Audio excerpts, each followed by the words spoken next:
The Mike Wagner Show is powered by Sonic Web Studios. If you're looking to start or upgrade your online presence, visit www.sonicwebstudios.com for all of your online needs. Sonic Web Studios specializes in custom web design, app development, social networking, search engine optimization, domain registration, email marketing, online stores, and more. Since our birth, we have been designing and developing immaculate websites and providing web solutions which are a cut above the rest. As a leading web designing enterprise, we have a team of extremely talented web designers who are well-focused and have the experience of working on multiple web developing platforms such as PHP, Magento, custom WordPress, and more. Sonic Web Studios has been helping businesses of all kinds, whether big, small, established, or startup, impress their audiences with exemplary web solutions. We don't just create beautiful and functional websites. We give you a complete online solution with the main goal of enhancing your yearly revenues. We aim to give your business the online exposure and brand acknowledgement that will help you in achieving increased conversions leading to profitable sales.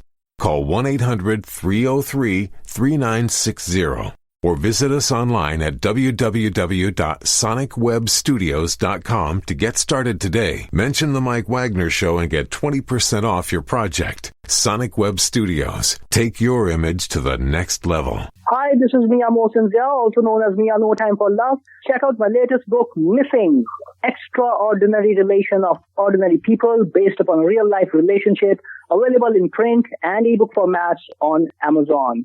Do read it. I'm sure you'll love it. It's www.miamosinzia.com and www.amazon.com/miamosinzia. It's now time for the Mike Wagner Show, powered by Sonic Web Studios. Visit online at sonicwebstudios.com for all your needs. The Mike Wagner Show can be heard on Spreaker, Spotify, iHeartRadio, YouTube, iTunes, Anchor FM, Radio Public, and themikewagnershow.com. Mike brings you great guests and interesting people from all across the globe. So sit back, relax, and enjoy another great episode of the Mike Wagner Show.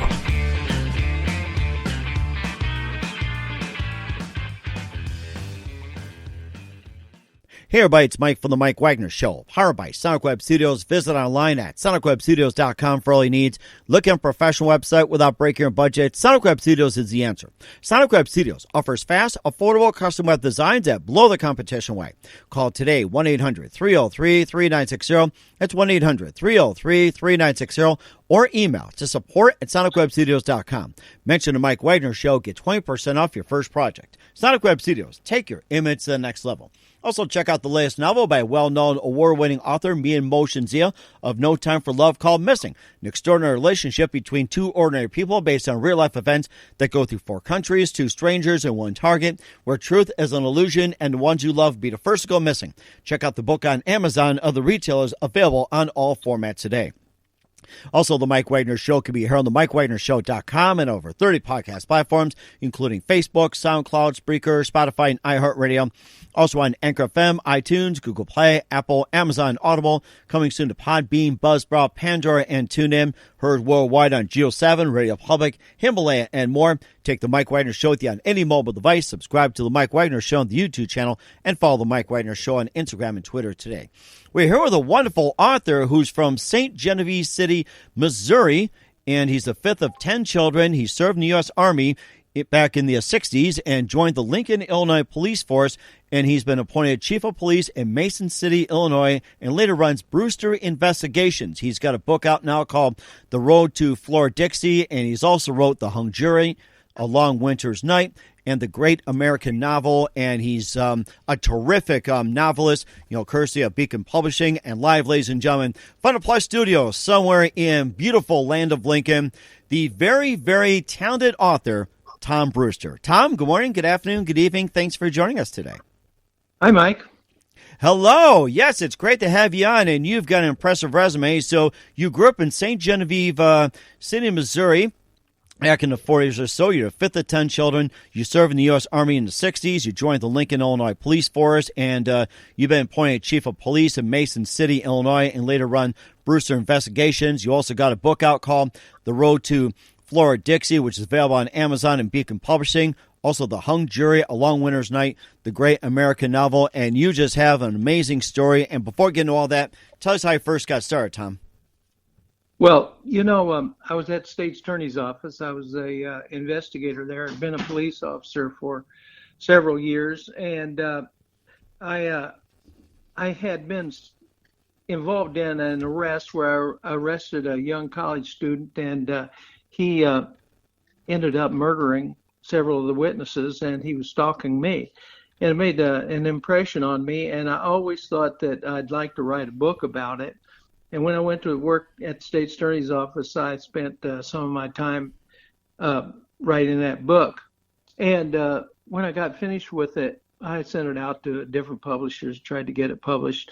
And I had at least one publisher contacted me, and they wanted me to publish with them, but there was going to be some money that was involved. And I thought any book good enough to be published, you should make money on it, not spend money on it. And I didn't feel that it was going to take me anywhere like that. So I put the book away, and it was shelved for 25 years. Wow. And my daughter, who was 10 years old when I wrote it, she could get that published. She thought it was a good book, and she bought a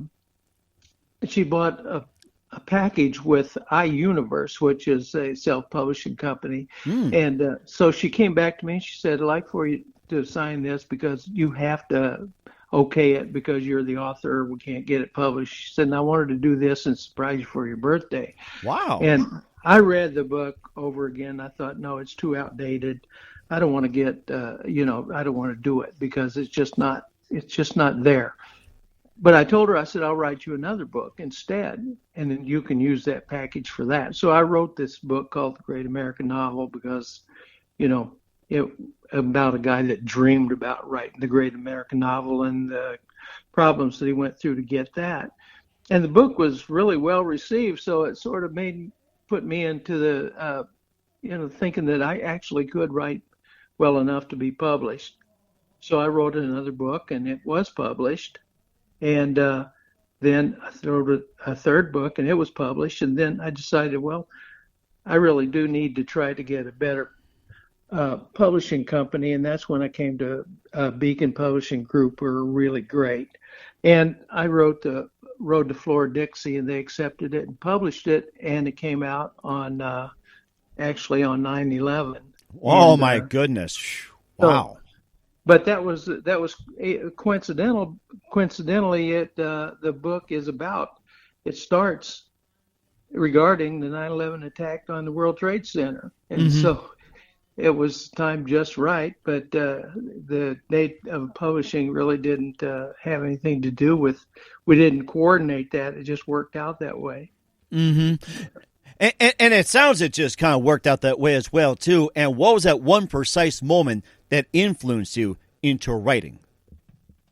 Well, whenever you were involved in criminal cases, and there's some things you just can't get past. They just sit on your mind. And this incident where this young college student that I arrested had murdered the witnesses and had stalked me, and we ended up, getting case together, and he put him away for the rest of his life. But, you sit and you dwell on that kind of stuff, and that was the moment that I decided that I wanted to write. And I wanted to write that story, my thoughts, throw it up against the wall, see what people thought about it. And so I thought of myself at that point as a writer. And even though sometimes I think, well, I'm not really a writer. I've written 4 books, and most people spend their lives writing. But anyway, I'm in that mindset that I'm a writer now. I've written a couple of really good books, and I thought The Road to Floradixie was the best that I've written. There's been people that would argue with me. They've read about it because they've read the others, and they like them too. Mm-hmm. The Road to Floradixie was my personal favorite.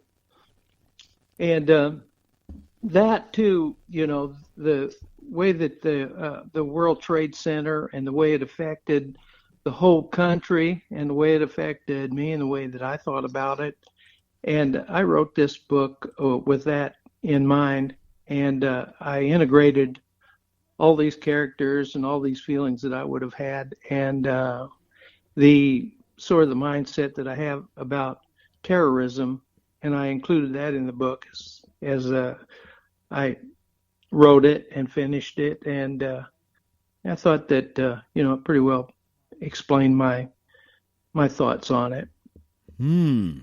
That's quite interesting because I'm going through a little bit about the book, The Road to Floradixie, The Hung Jury, Long Winter's Night, A Great American Novel. It seems like that one incident you had with that college student that murdered the witnesses and whatever else, it just kind of like took bits and pieces and kind of tied into all four of the novels.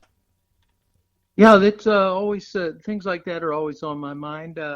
It's like my wife, she can write, but she won't ever try to publish anything because she doesn't want to reveal her innermost feelings. But she says that, that with me and probably with many other police officers that spent their life doing that at night when you go to bed, there are some things that you just can't get out of your mind that are there and that becomes a part of you. And that's pretty much about the hung jury.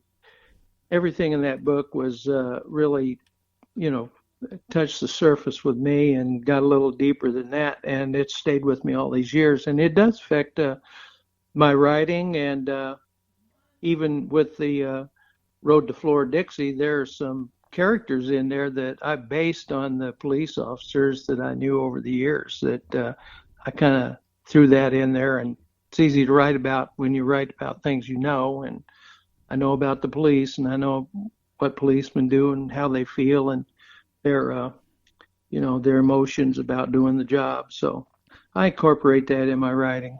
Mm-hmm. And of course, you served as police chief in Mason City, Illinois, and also you've been in the Army in the 60s. You joined the Lincoln, Illinois Police Force, and of course, about today's police, what's going on today. How's that compared to when you served back in the 60s and 70s? It's like what was it was the stress level. I'm just trying to say, was like the same, the work, or has gotten worse, or maybe some things have gotten better. So I guess the question is, it's like, how's policing different from when you served back in like in about 4 or 5 decades ago? Well, as a police officer, there are times, no matter what size community or where you work, that are really very dangerous, and you do put up a little abuse from people. But whenever I started as a police officer in Lincoln, I was 24 years old, and people at that time treated us like we were heroes. Mm-hmm. And there would be times when you'd have to go, to tavern fights and fights between husbands and wives in the residences, and people would get a little hostile with you, and you could write some traffic tickets too, and people got a little hot about that. But for the most part, people really treated us very honorably. And but I don't see that these days. I see that people are, defund the police and all that kind of stuff, and it does kind of rub me a little bit the wrong way. Mm-hmm. And I might even, in my next books, I might even incorporate some of that in there too, along with some of this COVID-19 stuff. But anyway, yeah, back in the day, people treated us with respect, and I try to keep that in mind with the guys nowadays. And when I see them, I tell them, how much I appreciate them and what a good job I think they're doing. Mm-hmm. And they should be greatly appreciated as well, too, and the great job you do as well, too. And what inspired you to become a police officer, Tom? Well, I really didn't have any aspiration to be a police officer at all. Uh-huh. It's just that I had a friend that was a policeman, and he had been recruited for the police department in Lincoln. And I ran into him one day, and he'd been on a year or so, and he said, "Why don't you ride with me? We've got a program where you can ride along." And so I rode with him and met the chief of police and a couple of the detectives. And so I started thinking, well, maybe I could fit into that sort of a position. Maybe that would be what I would like to do. And I think that I'd have a handle on how to treat people and So with that in mind, I thought, well, give it a try. So I took the test. I did all right. I passed, got on the list, and they hired me. And, went off to the training institute. And by the time I came back, I thought, okay, I'm a policeman. I felt good about it then. Mm-hmm. And you also got later appointed chief of police in Mason City, and tell us about the experience of being chief of police. Well, being chief of police, and this was a small community, and I thought I'd give it a try. But to me, being the chief of police in a small town didn't quite fit the bill like it did with a bigger department, because you had more people to work with, more personalities. And even though you've got some pretty heavy responsibilities in those small towns, I wasn't satisfied with that. So I went ahead and got my private detective license, and I started doing investigations on the legal and law side, not for attorneys for divorces and that kind of stuff. I avoided that like wildfire. Oh, yes. And you know something? We'll talk about that along with your experience in the U.S. Army. We'll get back to your books in just a minute. But first, listen to The Mike Wagner Show at themikewagnershow.com, powered by Sonic Web Studios. Visit online at sonicwebstudios.com for all your needs. Look at a professional website without breaking your budget. Sonic Web Studios is the answer. Sonic Web Studios offers fast, affordable custom web designs that blow the competition away. Call today, 1-800-303-3960. That's 1-800-303-3960. Or email to support@sonicwebstudios.com. Mention the Mike Wagner Show. Get 20% off your first project. Sonic Web Studios. Take your image to the next level. Also, check out the latest novel by well-known award-winning author Mia Moshenzia of No Time for Love, called Missing, an extraordinary relationship between two ordinary people based on real-life events that go through 4 countries, 2 strangers, and 1 target, where truth is an illusion and the ones you love be the first to go missing. Check out the book on Amazon and other retailers, available on all formats today. Also, The Mike Wagner Show can be heard on themikewagnershow.com and over 30 podcast platforms, including Facebook, SoundCloud, Spreaker, Spotify, and iHeartRadio. Also on Anchor FM, iTunes, Google Play, Amazon, Audible, and Apple, and coming soon to Podbean, Buzzsprout, TuneIn, Pandora, and more. Heard worldwide on Geo 7, Radio Public, Himalaya, and more. Take The Mike Wagner Show with you on any mobile device. Subscribe to The Mike Wagner Show on the YouTube channel, and follow The Mike Wagner Show on Instagram and Twitter today. We're here with author Tom Brewster of The Road to Floradixie, along with the Hung Jury, A Long Winter's Night, and the Great American Novel here on The Mike Wagner Show, and talked about some of the interesting police stories and some of the experiences we talked about as well, too. And before we talk about Brewster Investigations, you served in the U.S. Army back in the 60s, and tell us about that. And what did you serve in, and what rank? Well, I was in the U.S. Army. I was 11B-10, which was a small arms infantry soldier. And then I had really kind of a strange situation while I was in the Army. They lost my records after I finished my basic training, and I hung around the post at Fort Campbell, Kentucky, and then I went to Louisiana. I kind of got tired of hanging around working on the golf course and doing KP and stuff like that, so I volunteered to go to Vietnam. Okay. And I asked them to pull my orders and send me to Vietnam if they couldn't find anything better for me to do than that. And so I was on orders to go to Oakland, California, and ship out from there to go to Vietnam. And my family were involved in an accident, and it was fatal to my brother and sister, and my mom was in the hospital in critical condition. And so they brought me back to St. Louis, and I drove a staff car then for the duration of my time in the military. So I really didn't get to do the thing in Vietnam, and I've sort of felt guilty most of my life that I didn't get there. But then the way that war turned out, sometimes I'm happy that I didn't make it. And I was going to ask you about that too, but then things like you said just work out for the better or for another reason or whatever it is. And, interesting time. You'd also, you've been in the police force for a while, chief of police, and you run Brewster Investigations. And tell us about that and what actually inspired you to get into investigating and what kind of investigating do you do in detail? Not the attorney, divorce, or everything like that, but the other investigations you're talking about. Well, I've done a lot of mostly what we do is paper service and then filings at the courthouse. And we more or less do the legal footwork for different agencies.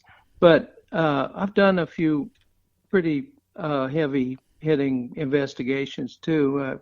I've investigated murders in the penitentiaries here in Illinois, a couple of them, and I worked on a couple of really major murder cases here in central Illinois that were actually nationally known. Oh, wow. And two of them were even on HLN, but I really can't discuss names and places because it's like they say, private investigations. You can't really discuss it unless you're in a court setting or you're in testimony. So I can say that I've done these things, but I can't name names. But I've done the murder cases. We've done accident cases. I've worked for two of the major cities here in Illinois, Bloomington and the city of Decatur, and we do a lot of legwork for them. Mm-hmm. And what can we find Brewster Investigations at? It's in Lincoln, Illinois. And Lincoln's right in the middle of the state of Illinois. It's right almost directly between St. Louis and Chicago.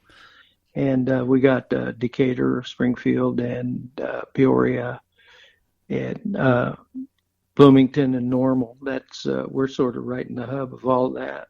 Okay, that's very interesting. And what's your website for Brewster Investigations? Tom Brewster Writes. Brewster Writes. Yep, tombrewsterwrites.com.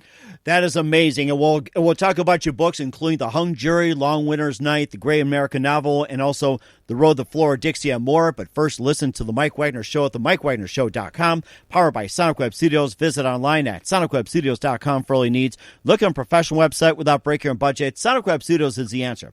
Sonic Web Studios offers fast, affordable custom web designs that blow the competition away.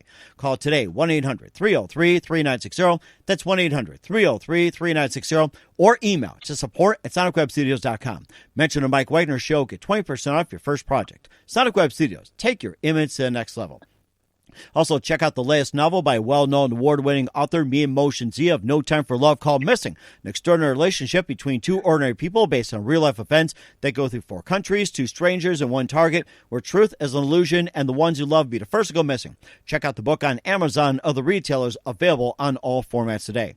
Also, The Mike Wagner Show can be heard on themikewagnershow.com or over 30 podcast platforms, including Facebook, SoundCloud, Spreaker, Spotify, iHeartRadio, also Anchor FM, iTunes, Google Play, Apple, Amazon Audible, coming soon to Podbean, Buzzsprout, Pandora, and TuneIn. Heard worldwide on Geo7, Radio Public, Himalaya, and more. Take The Mike Wagner Show with you on any mobile device. Subscribe to The Mike Wagner Show on the YouTube channel, and follow The Mike Wagner Show on Instagram and Twitter today. We're here with author Tom Brewster of The Road to Floradixie, along with The Hung Jury, A Long Winter's Night, and The Great American Novel on Beacon Books, as well as Amazon here on The Mike Wagner Show. The Great American Novel, this is where you set the life story, and this is your pride and joy, and maybe a little bit more detail about that. I mean, just by looking at this here, this looks like a really good book. Are you talking about The Road to Floradixie or The Great American Novel? The Great American Novel. Well, yeah, The Great American Novel is actually, there's a lot of truth in there, but the truth on most of the characters, you can't libel them because you can't libel the dead. Mm-hmm. And any of the characters that I've used in that book are long since gone. But yeah, that was the book that was probably the closest to my heart, and I did self-publish that book. But since then, I reworked it a little bit, and I submitted it to a Beacon Publishing Group, and they're going to reprint that book for me. So I'm going to have that out in about a year. and with a good publisher like Beacon Publishing Group, I'll be able. I think I'll have some success with that book too. And since that's the kind of, I don't know if it's my best book, but it's the one that gets closest to my heart. But I actually really think The Road to Floradixie would probably be the most interesting book to most people, and it's sort of at the top of my list. That's the one that I favor right now above the others. Mm-hmm. And of course, A Long Winter's Night, it's your second book as well, too, where intrigue and mystery surround a man without memory, reality, two conflicting spirits, and life-changing event as a child. And, tell us more about that one. This looks like a really gritty book. Well, this book, The Long Winter Night, I wrote it probably 10 years ago. And my wife and I were involved in a sort of an endeavor where we had started a school down in Memphis, Tennessee, or just south of the state line, in Fairhope. What was that? Fairhaven? Yeah. Fairhaven. But anyway, South Haven. Yeah. And we were apart at the time. She was down there because she was trying to help with the administration, and I was here still running my business. And I was up in the room all alone, and it was snowing, and I thought, boy, this is sure a long winter night. And I started thinking about all the things that went on throughout my life. And so I wrote this book, The Long Winter's Night, and I was recuperating all of these memories because the man had lost his memory in an accident. And he was incrementally recuperating the memories and incidents and the important things in his life, and took it from the time that he started to regain his thoughts and his memory to the point where he really realized what had happened. And it took me a little, and being alone and everything for that amount of time, I pretty much got into that book too. But it's been about 10 years now, so I haven't even read it for quite a while myself, probably 8 or 9 years. So I might have to go back and refresh my memory on that one. Wow. Long Winter's Night. You have to have coffee on that one. I can imagine that. Whew, my goodness. Especially with the winters up here and where you're at and whatever else. And, of course, we talked about the hung jury as well, too, where this involved where a college freshman turns and murders witnesses, and this is similar. And also it's been involving police officer recurring their nightmares, shoplifting, misdemeanor case, and, again, a bit more about the book and maybe just a bit more of a tale before getting to The Road to Floradixie. Right. This is a book. We had a pretty famous writer here in Lincoln by the name of William Maxwell. If you've heard of him, he's world famous. Mm-hmm. And there was a murder that occurred when he was just a young man here in Lincoln. And he wrote this book on the sort of the increments of the crime, but he didn't actually have any of the details. And that's sort of the way that I knew that what my part was in this hung jury. I knew what my part was, but other than that, I was a patrolman, and the detectives, they didn't contact us, and we hardly knew what was going on with it, although I did know that I was the one that arrested him, and we did know that he stalked me, and I had to, send my wife off to live with her mom for a while I stayed with one of the other police officers for my safety. And but I didn't really know what happened, so I just took that the details of that, and I made up what I thought would be a good book for all the things that happened, but I never did really even have access to all the reports. But I knew what happened, when it happened, and what happened to the offender when it was over in the trial. And I just wrote a what if sort of a book, like William Maxwell had written on the murder that occurred here when he wrote the book So Long, See You Tomorrow. Mm-hmm. So I don't want to make people think that the book is true, but it was based on some of the facts that occurred, sort of the incremental incidents that went with that from the time that the young man started to murder these people up to the time that he was convicted. And I just made a what if sort of a scenario there.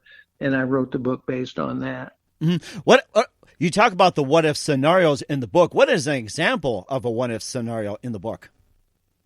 Well, I arrested him, and he was able to actually break in. We had an old police station at the time. We were building a new one, but the old one was just, it had no security whatsoever, and it was 3 stories high. This guy was able to get to the top of that building and come down on a rope, break into a window and get into our evidence files, find out the name of the witnesses, and he went about murdering them. He murdered everybody that was involved in that case except for me. But somewhere along the line, we were able to find out that he was the offender, and we were able to put a tail on him, built the case, and then we arrested him the day that he showed up for his trial on that shoplifting case. And I built the book based on that. And then, of course, you have to insert some other interesting sort of things as far as personality and what people were doing at the time, and some of the guys and some of the incidents that we were involved in, to put the book together, to construct it so that it's interesting and just doesn't go through in a straight line, so that you are writing like a police report. I wanted it to be like an actual novel. So I added things, personalities, incidents, how the police officers got along with each other and their wives, some of the things that police officers do when they're off duty. I put all that in there to just, to make a novel of it instead of a long police report. I don't know if I have time for long police reports and all that. They'll take up a lot of coffee, but you actually skillfully weave those in the hung jury, and you also do the same to the Floradixie, which is the most recent, and this ties into 9/11 in a way. Also, it tied into the case you've been talking about, and evening a score, and everything just all coming together, and just pretty much sum it up in a nutshell, and a little bit more about the road to Floradixie. All right. Do you mind if I read the back of the book on this to kind of get me started on it? Because when I write, I go off in different directions and have different examples throughout the whole book. But there is sort of an overview on it, mm-hmm. and I'll read that from the book. You sure can. The back of the book says, there are a few things that occur in a flash that change our entire soul as a nation.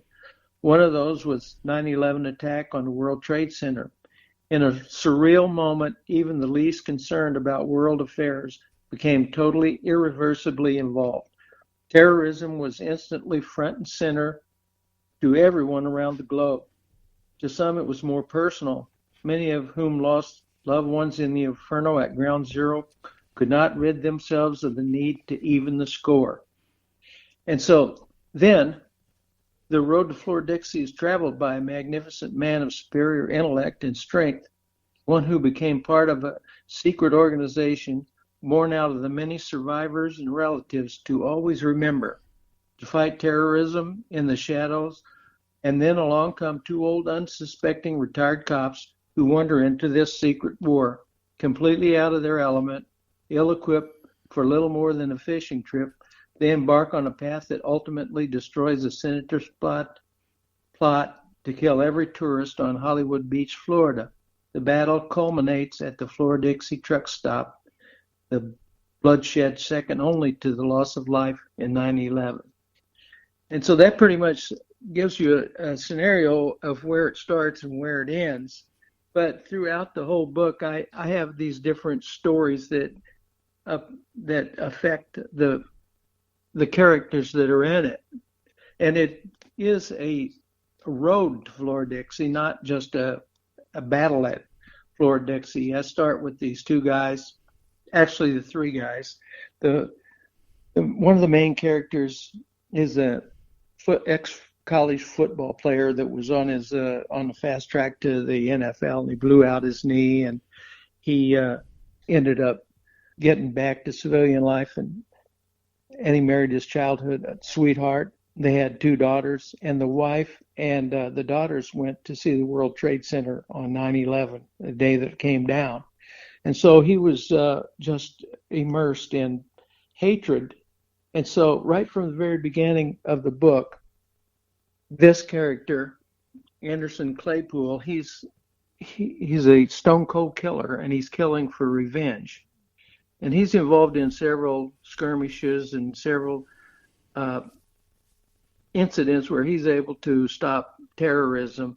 But the main terror plot is this one at Hollywood Beach, and he's on his way there, and he ends up being sort of introduced to these 2 old retired cops who are trying to collect on a $20,000 reward, and they get intertwined together. And the Anderson Claypool, the first of the main characters, he gets these guys and uses them, and they pretty well together they stop this plot where they were going to kill everybody, and then on the beach create a blood wave in the water, and then they were going to release deadly chemicals and kill everybody else.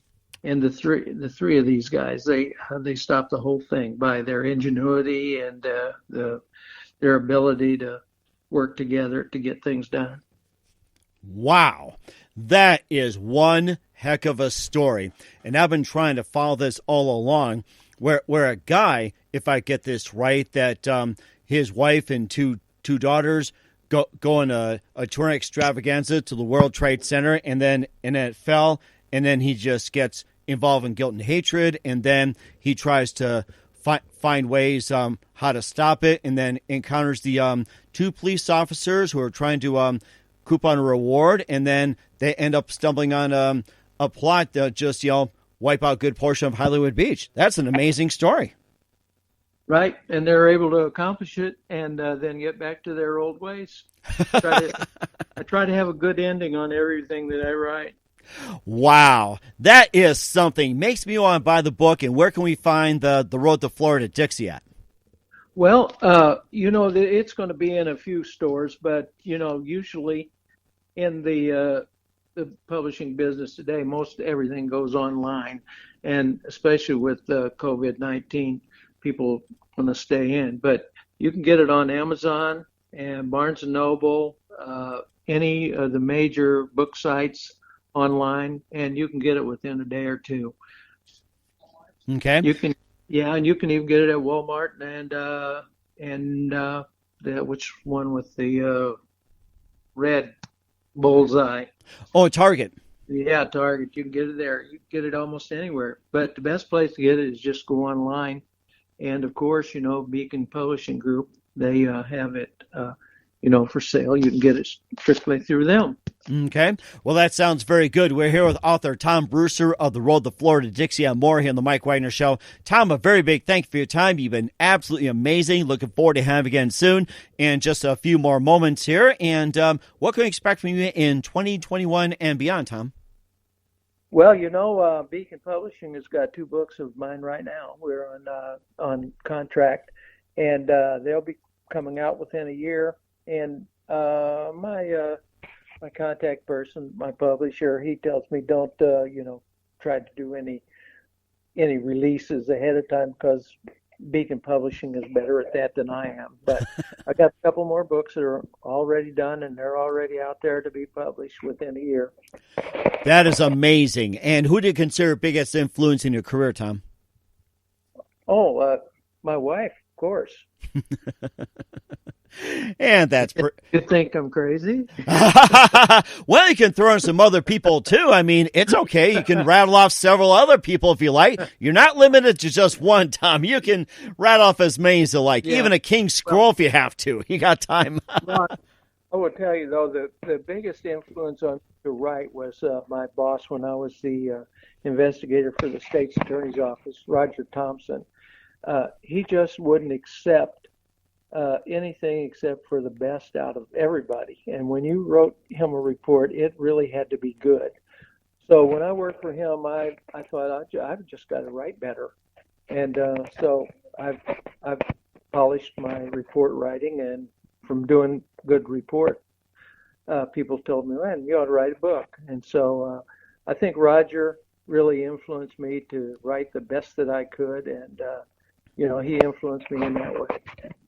That is so amazing. And what's the best advice you can give to anybody at this point? If you like to write, don't give up, because it's hard to get published. I mean, you can go out and you can do self-publishing, but if you write, polish your books up, make sure that they're not full of errors and grammatical misspellings and so on and so forth, but get a clean copy and send it out to every publisher that you can find on the internet, and keep trying and don't give up. And that's very important advice. Once again, author Tom Brewster of The Road to Floradixie on the Mike Wagner Show. Tom, a very big thank you for your time. You've been absolutely fantastic. Looking forward to having you again soon. Do us a favor, keep us up to date. Love you back on in 2021 and beyond. And once again, tell us about your upcoming projects. What's your website? How do people contact you? Where can people purchase or check out your books? Well, like I said, Amazon and Barnes & Noble, all the major book sites, and Beacon Publishing Group have been really good to me. And you can check me out on my website, tombrewsterwrites.com. And we even have a sort of a small supply of books that we will send out that are signed if they want to contact us through tombrewsterwrites.com. That is amazing. Once again, Tom, a very big thank you for your time. You've been absolutely great. Looking forward to having you again soon. Do us a favor, keep us up to date. Love you back on in 2021 and beyond. And don't forget to keep in touch. You have been absolutely fantastic. Well, thank you, Mike. The Mike Wagner Show is powered by Sonic Web Studios. If you're looking to start or upgrade your online presence, visit www.sonicwebstudios.com for all of your online needs. Sonic Web Studios specializes in custom web design, app development, social networking, search engine optimization, domain registration, email marketing, online stores, and more. Since our birth, we have been designing and developing immaculate websites and providing web solutions which are a cut above the rest. As a leading web designing enterprise, we have a team of extremely talented web designers who are well-focused and have the experience of working on multiple web developing platforms such as PHP, Magento, Custom WordPress, and more. Sonic Web Studios has been helping businesses of all kinds, whether big, small, established, or startup, impress their audiences with exemplary web solutions. We don't just create beautiful and functional websites. We give you a complete online solution with the main goal of enhancing your yearly revenues. We aim to give your business the online exposure and brand acknowledgement that will help you in achieving increased conversions leading to profitable sales. Call 1-800-303-3960 or visit us online at www.sonicwebstudios.com to get started today. Mention The Mike Wagner Show and get 20% off your project. Sonic Web Studios. Take your image to the next level. Hi, this is Mia Mosinzia, also known as Mia No Time for Love. Check out my latest book, Missing: Extraordinary Relation of Ordinary People Based Upon a Real-Life Relationship, available in print and ebook formats on Amazon.